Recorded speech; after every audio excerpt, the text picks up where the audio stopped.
आज हम government senior secondary school Sunni के प्रांगण में हैं और इसको आदर्श विद्यालय के रूप में देखा जाता है। शायद ये एक संदेश है हिमाचल प्रदेश के सरकारी स्कूलों को कि कैसे एक आदर्श विद्यालय काम करता है। हमारे लिए भी एक मॉडल है।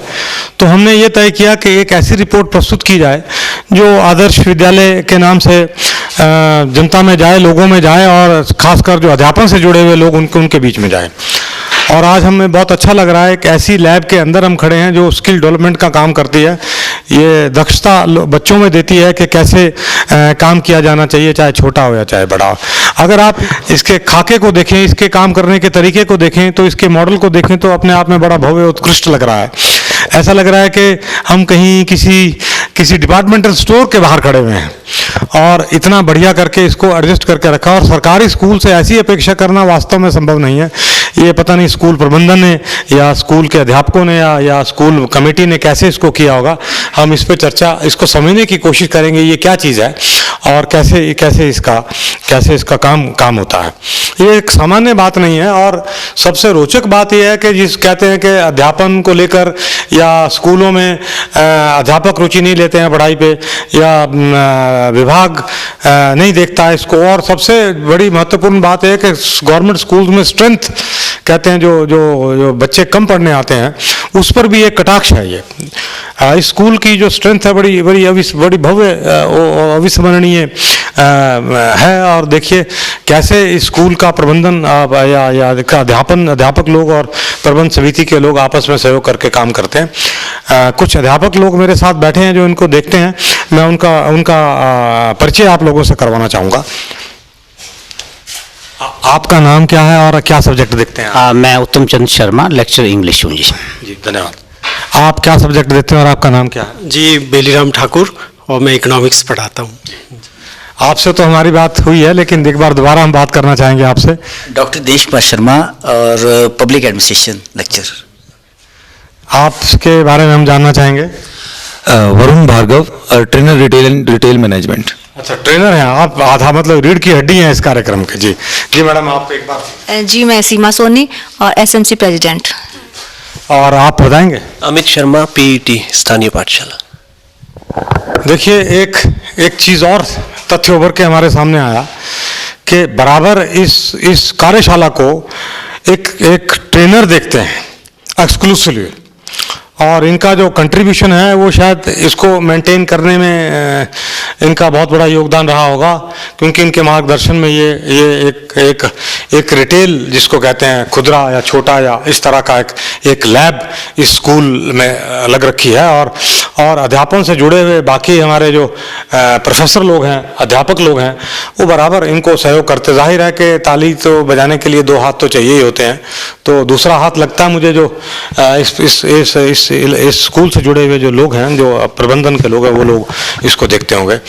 तो शर्मा जी, आपसे कुछ हमारी जिज्ञासा हैं, जरा उनको शांत करने की कोशिश करेंगे हम। आप कब स्थापित हुई थी ये कार्यशाला, क्रियाशाला जो भी इसको बोलते हैं, रिटेल करके आप शायद अंग्रेजी में इसको बोलते हैं। ये जो कार्यशाला स्थापित हुई थी ये 2013 में शुरू हुई थी। आज इस कार्यशाला को शुरू हुए 5 साल लगभग हो चुके हैं कंप्लीट। तो तब से ये काम चल रहा है और काफ़ी बच्चे इसमें पढ़ भी चुके हैं। बहुत से बच्चे करके निकल भी चुके हैं जो कॉलेजेस में भी इस टाइम पढ़ रहे हैं। और हमारा इस साल भी कॉलेजेस में BVOC नाम से जो डिग्री हमारी आगे बैचलर इन वोकेशनल आ चुका है। तो बहुत हमारे रिटेल के बच्चे जो यहाँ से पढ़ के गए हैं वो वहाँ पे कॉलेजेस में भी इन्हीं कोर्सेज में एडमिशन लेके पढ़ रहे हैं। आगे की पढ़ाई भी वो इसी में कर रहे हैं। तो 13 से ये चला। 13 से हम लोगों ने 14 में ये पूरा सेटअप हो गया। लैब्स हमारी बन के 15 में कंप्लीट हुई। तो हमारा पूरा सेटअप बना, उसमें हमने पूरा सेटअप किया। एक मॉल का हमने डिपार्टमेंटल स्टोर का पूरा मतलब एक दृश्य बनाने की कोशिश की हुई अपनी तरफ से, जितना हम जानते हैं, जितना हमने पढ़ा हुआ है और प्रैक्टिकली हम लोगों ने जितना किया हुआ है। तो हम लोगों ने पूरा सेटअप दिया हुआ है एक मॉल का कि कैसे डिपार्टमेंटल स्टोर्स बनते हैं, अपैरल स्टोर्स का सेक्शन क्या होता है, इलेक्ट्रॉनिक्स का क्या होता है, और अपना मोबाइल सेक्शन कैसे बनता है, कैसे हम लोग उसमें घूमते हैं, विजिट कैसे करते हैं। पूरा हमने इसमें एक छोटा सा ढांचा एक तैयार किया हुआ है ताकि बच्चे इसको समझ सके कि मॉल्स क्या होते हैं और रिटेल क्या है एक्चुअल में। हम लोग रिटेल की एक डेफिनेशन लेते हैं कि हम बाजार में गए, हमने सामान खरीदा और सामान खरीदने के बाद हम लोग घर आ गए, हम उसको रिटेल लेते थे। लेकिन रिटेल की हमारी एक अपनी दिनचर्या से शुरू होकर ये बहुत आगे तक रिटेल जाता है, जिसमें हम कल को नौकरी भी कर सकते हैं। ये कोर्सेज शुरू हुए हैं तो उन कोर्सेज से बच्चों को दक्ष बनाना है, हम लोग इनको स्किल्ड कर रहे हैं ताकि ये लोग मतलब फ्यूचर में इनको अगर नौकरी भी ना मिले तो अपना बिजनेस भी ये लोग कर सकते हैं। रिटेल में बहुत सा अच्छा फ्यूचर है, ये हमें पता है नॉर्मली, क्योंकि रिटेल जो एक ऐसा सब्जेक्ट भी है और ऐसा इसमें हम लोग जॉब के इतने हमारे को इनकम के सोर्सेज इतने हैं कि रिटेल तो हमारे दिनचर्या में शुरू सुबह उठने से लेके शाम सोने तक मैक्सिमम रिटेल का यूज होता है, जिसमें हम चीजें खाते हैं, पहनते हैं। तो ये चीज हमारी लाइफ के साथ बहुत जुड़ी हुई है। तो इसमें हम बच्चों को इतना दक्ष करते हैं, ताकि इतना स्किल्ड करते हैं ताकि वो फ्यूचर में सामान खरीदे, परचेज करे, उसको पता होना चाहिए कि ये क्या है, खुदरा क्या है, होलसेल क्या है, रिटेल क्या है। फिर उसको हम स्टोर्स के बारे में बताते हैं कि हाइपर मार्केट क्या होता है, मॉल्स क्या होते हैं, डिपार्टमेंटल स्टोर हम किसको बोलते हैं, और पूरा उसको शॉपिंग के बारे में बताते हैं। कस्टमर सर्विस, कम्युनिकेशन स्किल्स हम उसकी इंप्रूव करते हैं ताकि फ्यूचर में उसको किसी प्रकार की दिक्कत ना आए। कम्युनिकेशन स्किल्स का हमारा मेन मोटिव ये रहता है कि बच्चा अपने घर में भी अपने पेरेंट्स से अच्छी बातचीत करे, और हम कम्युनिकेशन उसका अच्छा करेंगे ताकि वो बच्चा फिर अपने घर में भी अच्छी बातचीत करेगा। नॉर्मली कल को फ्यूचर में किसी रिटेल इंडस्ट्री में काम करेगा तो वहां पर customer service is a main part है। तो हम लोग बच्चे को स्किल्ड करना ही हमारा मेन बेस रहता है ताकि वो कुछ अपना भी नौकरी के अपने बना सके, नए आयाम बना सके, और फ्यूचर में अगर वो नौकरी ना भी करना चाहे तो अपना अच्छा बिजनेस कर सके और लोगों को भी रोजगार दे सके। जी बहुत बढ़िया। हम आपकी इस कार्यशाला को देख के बहुत प्रभावित हुए हैं। हम चाहेंगे कि थोड़ा हमारा परिचय आप जरा हमसे करवा दें, क्या है कैसे है करके। ये वाकई बहुत बड़ा मतलब एक सरकारी स्कूल में इस तरह का एक सरकारी स्कूल में इस तरह का वो होना वाकई अपने आप में उपलब्धि है करके, और ये बहुत ही बढ़िया है। तो मैं अनुरोध कर रहा हूँ जो हमारे जो रिटेल वाले साथी जो रिटेल को देखते हैं थोड़ा हमको बताएं। पहला सेक्शन बनाया हुआ सर हमने अपैरल सेक्शन, मतलब जैसा हमारा मॉल्स में एक सेटअप बना होता है, पूरा अपैरल्स का एक अलग से सेक्शन होता है जिसमें हम कपड़े खरीद सकते हैं। इसमें लेडीज के, जेंट्स के अलग अलग से कपड़े आ जाते हैं। ये अपैरल सेक्शन है हमारा। सबसे पहले हमने छोटा एक सेटअप बनाने की कोशिश की है अपैरल्स का, जिसमें बच्चों को बताते हैं हम लोग कि यहाँ पर हमारे कपड़े बिकते हैं। ये क्लोथ्स का सेक्शन आ गया। उसके आगे सर हम लोग इलेक्ट्रॉनिक्स में आ जाते हैं, जिसमें हमारा कंप्यूटर्स, इलेक्ट्रॉनिक्स में हमारा टीवी वगैरह जितनी भी चीजें होती है, एलईडी वगैरह, वो सारी चीजें हमारी बिकती है। तो ये हमारा एक इलेक्ट्रॉनिक सेक्शन बनता है जिसमें सारी इलेक्ट्रॉनिक्स की आइटम बच्चों को हम लोग बताते हैं कि बेटा ये जो सेक्शन है ये इलेक्ट्रॉनिक्स का है। हम यहाँ पर ये अलग से सेटअप बना होता है और यहाँ पर बच्चे आराम से शॉपिंग कर सकते हैं। यहाँ से आ जाइए सर। ये सर हमने एक एसेसरी का एक अलग से सेक्शन बना होता है, मोबाइल सेक्शन। तो मोबाइल सेक्शन में महंगी आइटम्स हैं, ये एक पैक्ड होती हैं। तो ये हमने एक रूप दिया हुआ है इसको एक बनाने के लिए कि मोबाइल्स, यहाँ पर हमारे मोबाइल्स का अलग से आपको सेटअप मिलेगा। मोबाइल सेक्शन आपको यहाँ पर मिल जाएंगे। ये प्रोसेस फूड का बनाया हुआ थोड़ा सा, यहाँ पर आपको बिस्किट्स, जूस वगैरह मिलता है प्रोसेस फूड में। तो वो सारी चीज़ें आपको यहाँ पर भी है सर सेटअप बनाया हुआ इसका। चॉकलेट्स वगैरह हैं जो प्रोसेस फूड में आपको मिल जाएंगी। वो सेक्शन बनाया हुआ सर ब्यूटीज का, नॉन फूड सेक्शन बनाया हुआ हम लोगों ने। इसको खाने की चीज़ें नहीं होती इसमें, जैसे क्रीम, अपना पाउडर, जितनी भी चीजें हैं, डीओ वगैरह जितने भी हैं, डिओड्रेंट वगैरह सारी चीजें आपकी इसमें आ जाती हैं। वो लास्ट में एक सेक्शन बनाया हुआ फुटवेयर सर। ये जूतों का है, जो हम शूज पहनते हैं उसके बारे में बच्चों को अवेयर करने के लिए कि इसका भी एक सेक्शन अलग से बना होता है, और बच्चे उसको अवेयर होते हैं कि अच्छा जूतों के लिए अलग से हमारे को जाना पड़ता है सेक्शन में। तो ये सेटअप किया हुआ एक छोटा सा। ये मेडिसिन का बनाया हुआ है कि हम लोग जैसे मेडिसिन रिटेलर जो है, दुकानदार, फार्मासिस्ट जो दवाइयाँ बेचता है, जो हॉस्पिटल के साथ दवाई की शॉप्स होती है हमारी, उसका छोटा सेटअप दिया हुआ है कि दवाई, वो भी एक रिटेलर ही है, वो भी एक रिटेल ही करता है जो दवाई बेचता है, उसके बारे में एक थोड़ा सा सेटअप दिया हुआ है। बाकी ये विजुअल डिस्प्ले है, इसमें हम ये बच्चे को ये बताते हैं कि ये जो ड्रेस पहना हुआ है, ये जो ड्रेस है ये मतलब पहनने के बाद कैसा लगेगा, आप में कैसा लगेगा, वैसा हमने थोड़ा सा सेटअप बनाया हुआ है ये ड्रेस का, और बच्चों को हम इसके बारे में बताते हैं। जी बहुत बढ़िया। मेरी और जिज्ञासा बढ़ गई आपके जानकारी के बाद। एक तो सबसे पहले है कि वो एक है कि भूखे भजना होए गोपाला, तो धन कैसे आप इसका व्यवस्था कैसे करते हैं? मैंने सुना कि कुछ राष्ट्रीय स्तर पर भी इस लैब को देखा जा रहा है, इसके बारे में हमसे जरा बताइए आप। एक्चुअली में ये फंडिंग हमारी स्टेट गवर्नमेंट से होती है, RMSA से। वो लोग हमारे को हर साल फंड देते हैं जिसमें हम लोगों को हर साल कम से कम 50,000 रुपये बच्चों के लिए आता है। इसमें हम बच्चों के लिए सारा सामान जितना भी रॉ मटेरियल है सारा सेटअप करके उससे खरीदते हैं, और ऑफिस एक्सपेंस में हमारा इंटरनेट के चार्जेस, जितना भी ऑनलाइन हमारे को बच्चों को शॉपिंग करवाना होता है उसके बारे में बताना होता है, वो सारा सेटअप हमारा उससे निकल जाता है। तो हम लोगों को पूरा सपोर्ट स्टेट गवर्नमेंट का रहता है, वो सारा फंडिंग हमारी प्रिंसिपल सर के पास आती है, वो हमारे को उसमें देते हैं ताकि हम लोग अपनी एक्टिविटीज सुचारू रूप से चला सकें। तो आपको लगता है कि 50,000 रुपये ये वार्षिक है या मासिक है, क्या है आपको? अगर ये वार्षिक है तो क्या आपको लगता है कि 50,000 रुपये पर्याप्त है इस काम के लिए? अरे एक्चुअली में हम लोग तो अभी गुजारा कर रहे हैं, चल रहा है, अच्छा है, लेकिन अगर कुछ और ज़्यादा हो सके तो हम कुछ और ज़्यादा भी ला सकते हैं, फैसिलिटीज़ बच्चों को और ज़्यादा भी बता सकते हैं, लेकिन अभी ठीक है, चल रहा है, पहले कुछ भी नहीं था, अब आज मिल रहा है तो कुछ तो है, चला हुआ है, अच्छा चल रहा है जी। बच्चों का चयन आप रिटेल के लिए जो ट्रेनिंग के लिए है कैसे करते हैं? बच्चे खुद ऑफर करते हैं या आप उनको चुनते हैं? इसके बारे में थोड़ा सा बताइए हमें। एक्चुअल में अभी हमारा जैसे सेशन शुरू होगा अप्रैल में, तो हम लोग हर क्लासेज में जैसे 9th की क्लास में जाएंगे, बच्चे बाहर से भी आएंगे, उनको नहीं पता होता कि व्हाट इज रिटेल क्या है, रिटेल क्या है, हेल्थ केयर क्या है, ऐसे हमारे ट्रेड यहाँ पर चले होते हैं। तो बच्चों की हम काउंसलिंग करते हैं, हम बच्चों को बताते हैं कि बेटा अगर आप ये सब्जेक्ट पढ़ोगे तो आपको फ्यूचर में ऐसा होगा, और अगर आप ये पढ़ोगे तो इसमें आपके फ्यूचर की जॉब के क्या स्कोप है, आप स्किल्ड होंगे, आपको ये चीज़ें आएंगी, आपका ये स्किल इंप्रूव होगा, आपको ये होगा। फिर बच्चे इसको खुद चूज करते हैं, कोई प्रेशर नहीं होता, और आराम से हम बच्चों को बोलते हैं कि हमारी इंडस्ट्री विजिट भी होती है, इसमें गेस्ट लेक्चर्स होते हैं, बाहर से हम लोग लेक्चर्स को बुलाते हैं और हमारे को लेक्चर भी देते हैं वो, और आराम से हम बच्चे को उस हिसाब से बता के पूरा स्किल्ड करके बच्चे को +2 के बाद एक नौकरी के लायक बनाते हैं। और +2 के बाद एक जॉब फेयर होता है, अभी होने वाला है जून में, हमारा स्टेट गवर्नमेंट उसको करती है ऑर्गेनाइज, उसमें हम लोग बच्चे को लेके जाते हैं, और आफ्टर दैट बच्चा प्लेस भी होता है। हमारे 3-4 बच्चे पहले भी जॉब में लगे हुए हैं, जिनको 6-7 हज़ार रुपये जॉब मिनिमम लगती है +2 के बाद। बहुत बढ़िया, बड़ा उत्कृष्ट कार्य कर रहे हैं आप, अविस्मरणीय है ये, इतनी मेहनत करना और इसको ऐसे चलाना। आपकी नज़र में क्योंकि आप एक रिटेलर ही नहीं हैं, आप अपने काम के विश्लेषक भी हैं, आपको क्या लग रहा है कि इससे समाज में कुछ परिवर्तन आ पाएगा इससे कि नहीं आ पाएगा? बच्चों की नौकरी का सवाल है, जो लोग अन्य नौकरी नहीं कर पाते, वो जो व्यापार करना चाहें, उनके जीवन पे कुछ प्रभाव आएगा इससे कि नहीं आएगा? क्या कहना चाहेंगे? जी सर, एक्चुअली ये सबसे अच्छी बात है कि ये वोकेशनल एजुकेशन जब शुरू हुई है, स्टार्टिंग में 2013 में शुरू हुई, तो हमने आज तक देखा कि कितने बच्चे हमारे स्किल्ड हुए। बहुत बच्चों को हम लोग मॉल में लेके जाते हैं, तो बहुत बच्चे मॉल में भी अभी तक नहीं गए हैं। हम लोगों ने उनको हर साल हम इंडस्ट्री विजिट के लिए ले जाते हैं, कम से कम 2-3 मॉल हम घूमते हैं, मतलब हमारे एनुअली 3 टूर होते ही होते हैं। तो बच्चों को हम अवेयर करवाते हैं कि मॉल्स क्या हैं, मॉल्स में शॉपिंग कैसे होती है, क्या वो करते हैं, कस्टमर सर्विस क्या होती है, उसके बारे में अवेयर करते हैं। तो बच्चा क्या है, उसको एक्सपोजर मिलता है बाहर जाकर, तो वो लोगों को देखता है, घूमता है, उनका फैशन देखता है, सब कुछ। तो गाँव के जो बच्चे, हम लोग गाँव के बच्चों को स्किल्ड कर रहे हैं। हमारा मोटिव ये नहीं रहता कि हम शहर के बच्चों को पढ़ाएंगे, उन्हें नेचुरली ये चीज़ें सब पता है शहरों में, वो पहले ही स्किल्ड हैं नॉर्मली, लेकिन हमारा मोटिव होता है कि गाँव के बच्चों को हम स्किल्ड करें और वो फ्यूचर में इतना आगे तक चले जाएं कि हमें भी उन पर नाज हो। जी, वाकई बहुत बढ़िया आपने करके ये जो आपने हमको बताया, मैं पहली बार शायद हो सकता है कि मेरा एक्सपोजर मेरा इतना वो नहीं रहा हो देखने का, लेकिन वास्तव में मैं पहली बार इस तरह का जो प्रयास है देख रहा हूँ स्कूलों में। सुदूर स्कूल जो गांव के स्कूल हैं उनमें इस तरह का एक लैब होना, रिटेल के लिए बच्चों को तैयार करना, ये एक वाकई एक बहुत ही बढ़िया और बड़ा भव्य कार्य हो रहा है।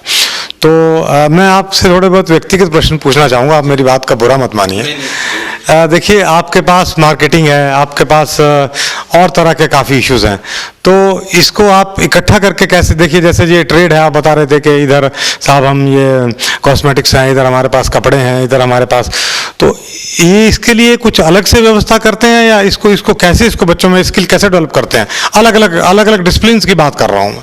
एक्चुअल में हम लोग क्या करते हैं सर, हम लोग एक डिपार्टमेंट स्टोर की बात करते हैं या किसी हाइपर मार्केट की बात करते हैं, तो उसमें क्या होता है कि उसमें एक सेटअप बना होता है, एक दुकानदार है, उसके पास सारी चीज़ें मिलती हैं। नॉर्मल से बात हम लोग करते हैं कि एक रिटेलर है, उसके पास सारी चीज़ें मिलती हैं। यहाँ पर तो वो स्टोर नहीं होते स्पेसिफिक कि एक कपड़े का स्टोर चल रहा है या जूतों का स्टोर चल रहा है। मैक्सिमम शॉप्स यहाँ पर जो अनऑर्गेनाइज रिटेल चल रहा है, तो उसमें सारी चीज़ें इंक्लूड है। मतलब एक ही जो बिजनेसमैन है, वो सारे स्टोर चला रहा है अपना, मतलब सारा स्टोर उसी का है, उसमें सेटअप उसने थोड़ा किया होता है।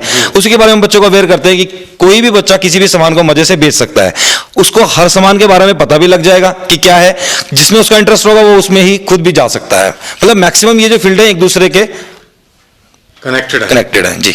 अच्छा, एक थोड़ी सी जिज्ञासा बढ़ गई। आपकी बुरा मत मानिए मेरी बात का, मैं शायद कुछ संदेश देना चाह रहा हूँ हिमाचल के शिक्षण संस्थान से जुड़े हुए लोगों को, शायद तभी मैं आपसे इतना पूछ रहा हूँ, अन्यथा आप एकदम सक्षम हैं, एकदम आप में तमाम तरह की योग्यता है। आपकी शैक्षणिक योग्यता पे बात करूँगा, इतना सामर्थ्य आप में है, जाहिर है कि आपके पास कुछ शैक्षणिक योग्यता रही होगी, उस पर थोड़ी सी हमें जानकारी दीजिए। मेरी शैक्षणिक योग्यता sir MBA in retail management, मैंने एमबीए में स्पेशलाइजेशन किया हुआ है। मैं बहुत साल मॉल्स में रहा हूँ, मैंने वहाँ पर नौकरी की हुई है। उसके बाद मेरे पास एमए बीएड भी है, मैंने बीएड भी किया हुआ है टीचिंग के लिए, तो उसी बेस पे हम लोग बच्चों को पढ़ा रहे हैं जी। आपको मुबारक है, एकदम दक्ष हैं आप, आपने विपणन में बराबर आपकी योग्यता है और एमबीए आपने कर रखा है। और सबसे मज़ेदार बात है कि आप मल्टीनेशनल इधर उधर निकल जाते थे, फिर भी आपने एक ऐसे कार्य को चुना है जो सही माने में समाज सेवा है, और सरकार का वेतन कितना है इससे हम परिचित हैं, तो आपको हम अभिवादन मुबारक बधाई देना चाहेंगे। लेकिन जो काम आप कर रहे हैं, हम चाहेंगे कि खबर हिमाचल से न्यूज़ पोर्टल के माध्यम से आप जो अध्यापन से जुड़े हुए उन लोग हैं उनको एक संदेश दें कि ये क्या चीज़ है और इसको कैसे किया जाना चाहिए। ये वोकेशनल एजुकेशन ये हमारे हिमाचल के स्कूल्स में चल रहा है 2013 से। मैं सभी टीचर्स को ये संदेश देना चाहता हूँ कि बच्चों को इतना स्किल्ड करें ताकि वो फ्यूचर में कहीं भी जॉब करने के लिए जाए, अपना बिजनेस करना चाहें तो मजे से कर सके, उनको किसी प्रकार की दिक्कत ना है, क्योंकि फ्यूचर में जॉब्स तो अब है नहीं सर। तो जब जॉब्स नहीं है तो हमें बच्चे को इतना स्किल्ड करना है ताकि वो फ्यूचर में एक अच्छा बिजनेसमैन बन सके और औरों को लोगों को भी रोजगार दे सके, और लोगों को ईमानदारी से काम करे तो लोगों को रोजगार देगा तो हमारा देश वैसे ही डेवलप करेगा। भव्य, आपको बहुत बहुत मुबारक हो। हम चाहेंगे कि आपका संदेश हिमाचल के जन जन तक पहुंचे, और विशेषकर शिक्षा विभाग से और शिक्षण से जुड़े हुए लोगों को। स्किल डेवलपमेंट वोकेशनल ट्रेनिंग का दूसरा हिस्सा हेल्थ केयर से जुड़ा हुआ है। Government senior secondary school Sunni का ये एक हेल्थ केयर की छोटी सी लैब है, लेकिन बड़ी महत्वपूर्ण लैब है। हिमाचल प्रदेश के सुदूर क्षेत्रों में जहाँ चिकित्सा का अभाव रहता है, चिकित्सा स्वास्थ्य का अभाव रहता है, उस क्षेत्र में एक स्कूल का एक प्रयास है कि ये हेल्थ केयर लैब एक प्रयोगशाला मानव जीवन को स्वस्थ रखने के लिए बनाई जा रही है। तो इसका आरक्षण करने के लिए बाकायदा एक नियमित एक स्टाफ है यहाँ पे जो इनको बराबर देखती हैं हेल्थ केयर को। और देखिए कितने बढ़िया तरीके से इन्होंने ये एक स्वास्थ्य चिकित्सा केंद्र की तरह लग रहा है, मुझे लग रहा है कि मैं किसी अस्पताल के किसी लैब में खड़ा हूँ या इस तरह का। ये एक बहुत ही बढ़िया एक, मैं कह रहा हूँ कि समाज के उत्थान का कार्य है ये। तो मैडम हम आपसे चर्चा करना चाहेंगे, क्या मैं आपका नाम पूछ सकता हूँ? रूपाली गुप्ता। अच्छा मैडम गुप्ता, ये बहुत अच्छी बात है, आपने बड़ा भव्य तरीके से इसको बना रखा है। आपकी शैक्षणिक योग्यता पे बात कर सकता हूँ मैं? ये सर बीएससी नर्सिंग हूँ मैं।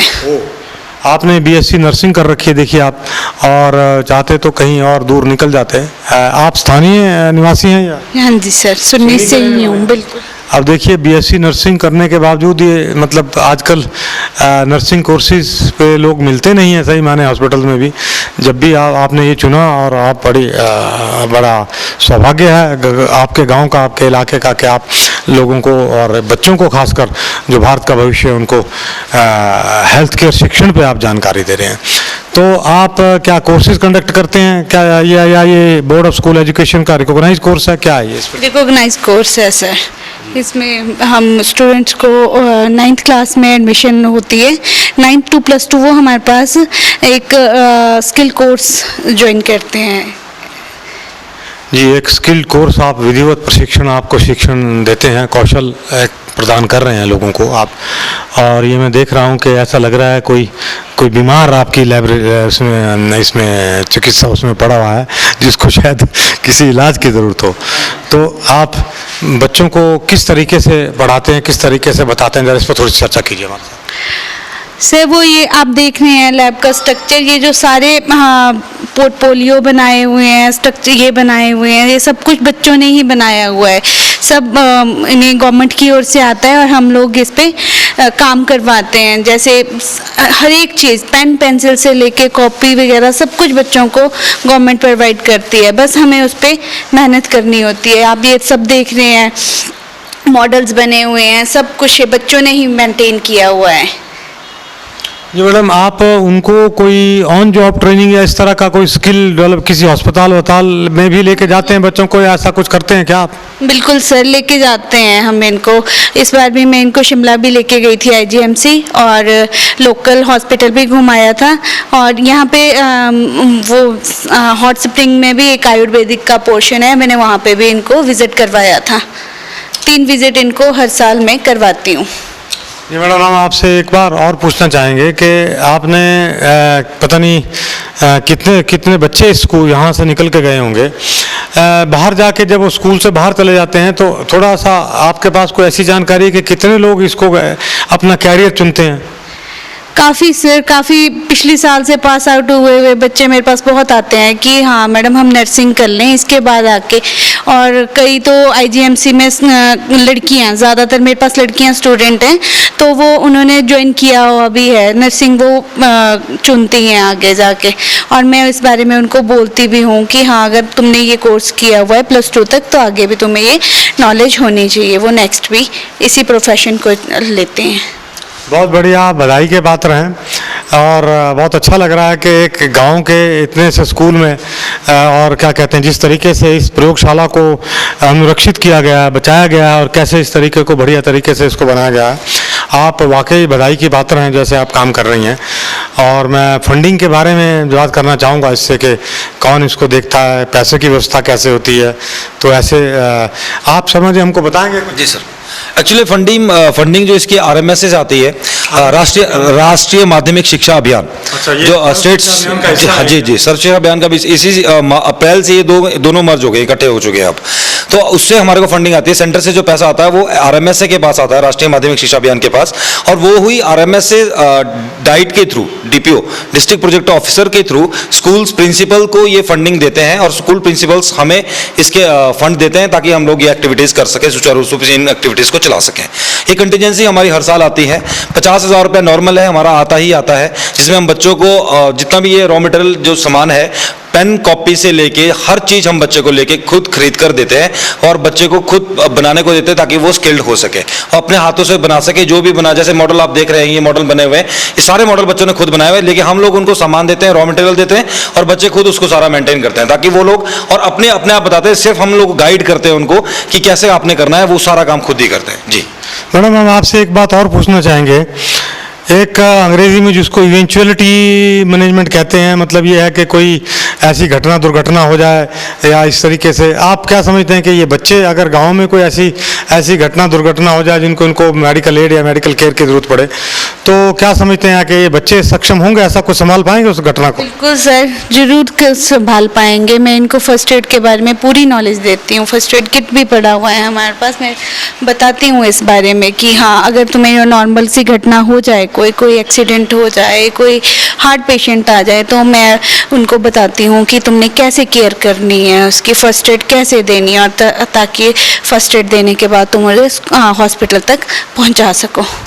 तो एक बार थोड़ा सा मान लो किसी को खुदा न खास्ता हार्ट अटैक हो गया हो तो उसको कैसे करते हैं आप, वो पंप, मतलब उसके बारे में जानकारी देंगे? मैं वैसे उनको बताती हूँ कि नॉर्मली तुमने पंप करना है उस टाइम, अगर तुम्हें लगे कि ये पेशेंट जो है हार्ट अटैक इसे आ रहा है, लग रहा है, और नॉर्मली जो है 2 डिस्प्रिन तुमने घोल के उन्हें पिला देनी है। जी मैडम, मैं देख रहा हूँ कि एक ब्लड शुगर की चेक की एक मशीन आपके पास पड़ी है, तो इसके बारे में भी आप बच्चों को अपडेट करते रहते हैं? बिल्कुल सर, जितने आर्टिकल्स लैब में पड़े हुए हैं सब कुछ मैं बताती हूँ उनको, बीपी मशीन, शुगर मशीन, और भी फर्स्ट एड, ये एम्बू बैग्स, ये सब चीज़ें मैं उनको बताती हूँ। और ये ब्लड प्रेशर वगैरह की जानकारी सब बच्चों को रहती है? चलिए मैडम, बहुत बहुत मेहरबानी आपकी मैडम गुप्ता, आपने वाकई बहुत कीमती समय दिया। और ये हेल्थ केयर को पता नहीं हिमाचल प्रदेश के कितने स्कूलों में चल रहा होगा, कितने एक विवाद का विषय है या कह जी कि जानकारी का विषय है, और वाकई आप बधाई की पात्र हैं जैसे आप काम कर रही हैं। तो हेल्थ केयर सब्जेक्ट के ऊपर आप कुछ बच्चों को या कुछ अभिभावकों को और या स्कूल के लोगों को या अपने प्रबंध तंत्र को कुछ कहना चाहेंगे आप?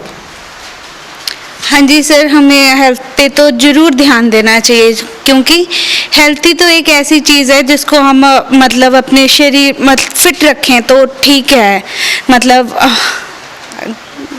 बहुत अच्छी बात है।